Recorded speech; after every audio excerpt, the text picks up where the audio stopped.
Hello friends, સ્વાગત છે તમારું મારી આજની નવી રેસીપીમાં. તો આજે આપણે બનાવશું, સવારે નાસ્તો હોય કે છોકરાઓનું ટિફિન હોય, તો આજે આપણે હેલ્ધી એવી ટેસ્ટી એવી રેસીપી બનાવશું. 1 વાટકી ચોખા લીધા છે અને 1 વાટકી મગછળી દાળ લીધી છે. બંનેનું સરખું માપ રાખવાનું છે આપણે, અને બે મિક્સ કરી લેવાના છે. અને મિક્સ કરીને આપણે પાણી નાખવાનું છે એમાં, અને સરખી આપણે મગ અને દાળ બે સરખા ધોઈ લેવાના છે, એટલે સરસ ધોવાઈ જશે. આવી રીતે હાથેથી મસળી અને ધોઈ લેવાના છે. દાળ અને ચોખા સરસ ધોઈ લીધા છે, અને હવે આપણે એને પલાળવા માટે આપણે પાણી નાખીશું. આપણે દાળ અને ચોખા છે એ આપણે રાત્રે જ પલાળીને રાખી દેવાના છે, એટલે સવારે આપણે વહેલો નાસ્તો બનાવવો હોય તો આપણે બનાવી શકીએ છીએ. એટલે રાત્રે જ આપણે પલાળી દેવાનું છે દાળ ને ચોખા. અને અહીંયા મેં સૂકા લાલ મરચાં લીધા છે 2, અને એ પણ આપણે પાણીમાં પલાળી દેવાના છે એની હારે દાળ ચોખા આડે. તમે જોઈ શકો છો કે ઉપરનો ભાગ કટ કરી અને બી અંદરથી કાઢી લીધા છે, એટલે જાજુ તીખું ના બને. અને પલાળી દેવાના છે હવે આપણે એમાં. સવારે આપણે ડીશ ખોલીને જોઈ લઈએ તો સરસ મરચાં પલળી જશે, અને દાળ ચોખા પણ સરસ પલળી ગયા છે આપણા. તો હવે આપણે એને સરખા ધોઈ લેવાના છે, અને મિક્સર જાર લીધી છે આપણે, એમાં બધું જ પાણી કાઢીને મિક્સર જારમાં આપણે નાખી દેવાના છે દાળ અને ચોખા બંને.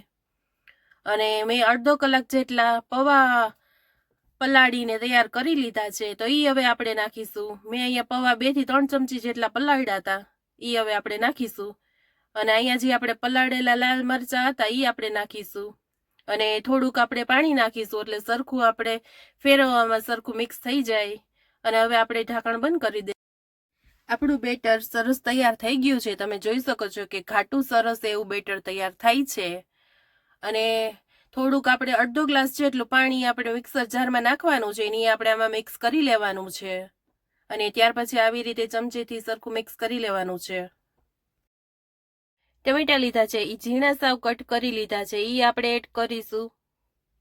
અને ગાજરનું છીણ કરી લીધું છે, અને એ એડ કરીશું.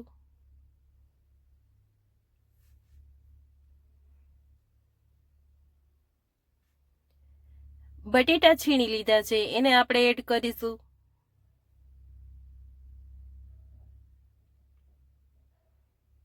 ઝીણા કેપ્સિકમ સમારેલા લીધા છે, એ આપણે એડ કરીશું. 1 ચમચી ચાટ મસાલો લીધો છે, એ એડ કરીશું. સ્વાદ પ્રમાણે મીઠું લીધું છે, એ આપણે એડ કરીશું. અને સરખું આપણે બધા જ મસાલા નાખ્યા છે એ આપણે સરખા મિક્સ કરી લેવાના છે બેટરમાં. બેટર આપણું બહુ જાડું પણ નથી રાખવાનું અને બહુ પતલું પણ નથી કરવાનું, મીડિયમ રાખવાનું છે. અને 1 ચમચી જેટલો ઈનો લીધો છે, એ આપણે એડ કરીશું, સરખું મિક્સ કરી લેશું.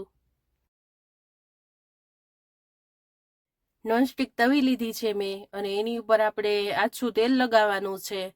અને ગેસ આપણે સાવ ધીમો રાખવાનો છે. ધીમા ગેસે જ આપણે આ બેટર પાથરવાનું છે. તો હવે આપણે બેટર પાથરી લેશું જે બનાવેલું હતું એ. અને તમારે ગમે એ શેપમાં પાથરવું હોય પાથરી શકો છો. આવી રીતે ચમચીથી પાથરવાનું છે. બેટર સરસ પથરાઈ ગયું છે, અને એની આજુબાજુ આપણે તેલ નાખી દેશું, અને ઉપર આપણે ઢાંકી દેવાનું છે, અને 1 મિનિટ માટે ચડવા દેવાનું છે. 1 મિનિટ થઈ ગઈ છે, અને નીચે અસલ ચડી ગયું છે. તો હવે આપણે એને બીજી સાઈડ પલટાવી દેવાનું છે. તમે જોઈ શકો છો કે આપણે પલટાવી દીધું છે.